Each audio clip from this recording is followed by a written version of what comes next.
The book was called I Let You Go. I mean, you had an agent, I think, with the chick lit novel before, so you had some connection with the traditional publishing industry at this stage. Yeah. Okay, I'm telling you a story here, but so then you picked up an agent and they realised quite early on that this was a good book. But what I was interested in, and I think people would be interested in now, particularly on the traditional publishing path.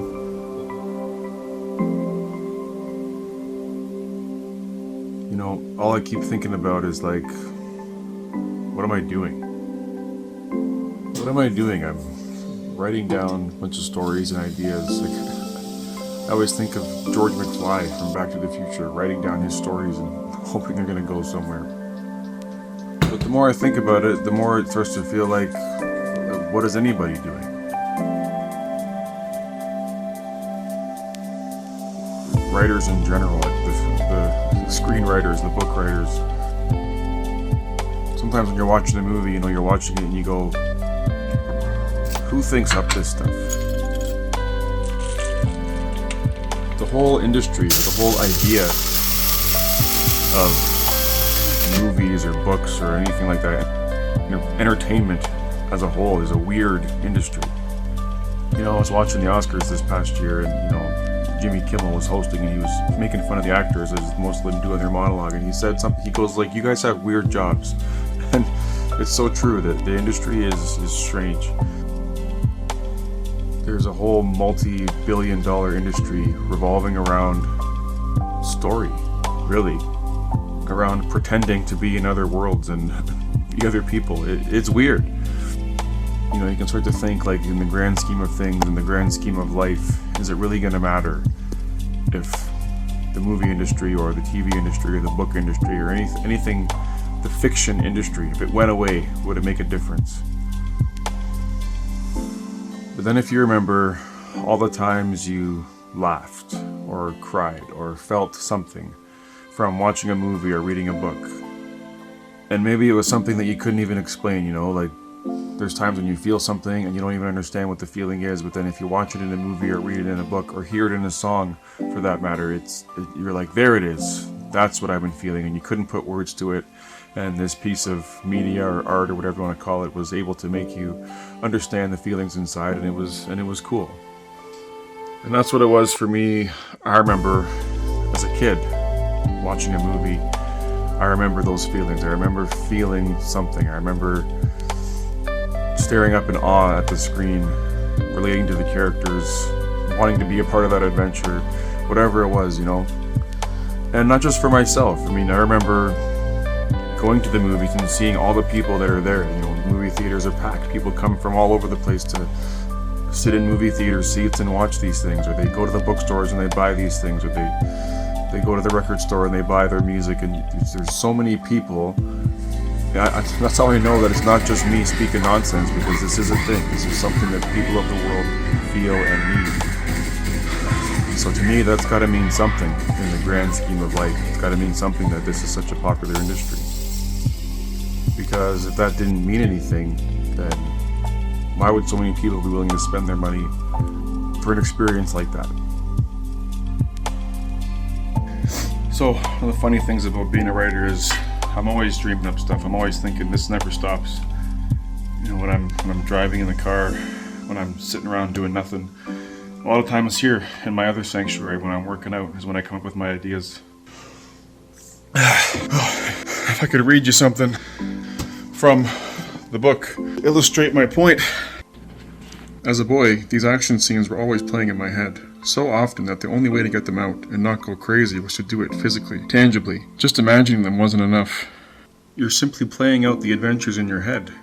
Exactly, I said. They're bursting out, Giles. I have to let them out or I'll explode. And that's kind of what writing is for me in the long run, is adventures in my head, like torture in there if I don't get them out on the page. But the funny thing about being a writer or any kind of creative type is that I can never turn it off. Even when I don't listen to, I mean, sometimes I do. I listen to rock music or hip hop or whatever kind of pump up music you want to talk about when you're working out. But oftentimes when I'm working out, I don't play that kind of stuff. I play movie scores, thinking about ideas for stories and thinking about action sequences or something like that. And I dream up cool story ideas and I I listen to inspirational music, and that's what inspires me, like Hans Zimmer, James Horner. Transformers is a wicked score to work out to, trust me. The Batman soundtracks, you name it, all the epic stuff. Currently right now I'm listening to Avatar.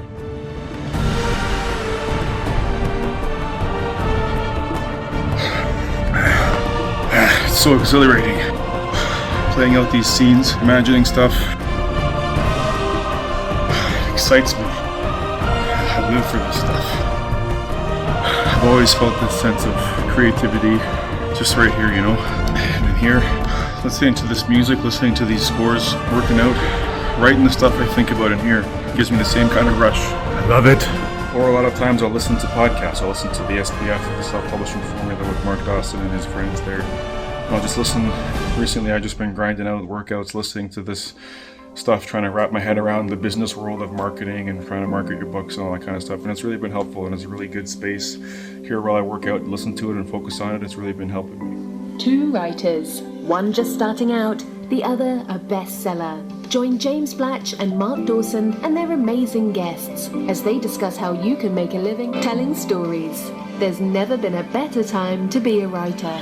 When I picked up on that as a kid, when I started to realize that everyone around in the world essentially was influenced by this kind of stuff, that's what I wanted. I remember looking around at that and thinking, man, I would wish I could write something to make people feel something like that, like I did. And that's what I think, being a fan or being such an avid lover of the movies growing up and loving stories so much. I think being a fan first, makes you a better writer later on, because then you know what the audience wants. I know what I want when I'm watching a movie. I know what I maybe expect or whatever. Sometimes you try to predict the movie, but there's something to be said for all these fan theories with shows. I'm not talking about when people get disappointed when the show doesn't end the way they exactly wanted it to, but there's something about being a fan of media and being a fan of the movies that I think makes you, it makes me a better writer, because I always think of what would the audience want to see here? What would I want to see here? How would I want to see these characters go? What would I want to see them accomplish and do? And is it true to the character and what they're doing here? Or does it just, in some things, does it just suit the narrative that I'm trying to say? Or does it just suit the agenda that whatever the writer's trying to push? Or I think being a fan kind of negates that and lets you go, nope, none of that. And it just helps, it helps me anyways, just to write a better story in my mind, because I know I'm thinking about what the audience would want. And it's going to give them that satisfaction feeling. They go to the office on Monday and say, oh, did you see that episode, or did you see that movie on the weekend? And you're giving people that thing to talk about, and it's hopefully they're talking about it in a good way and not disappointed in all the ways you let them down with the characters and the story and all that stuff. That's what it is for me. That's why I love writing, and that's why I'll keep doing it.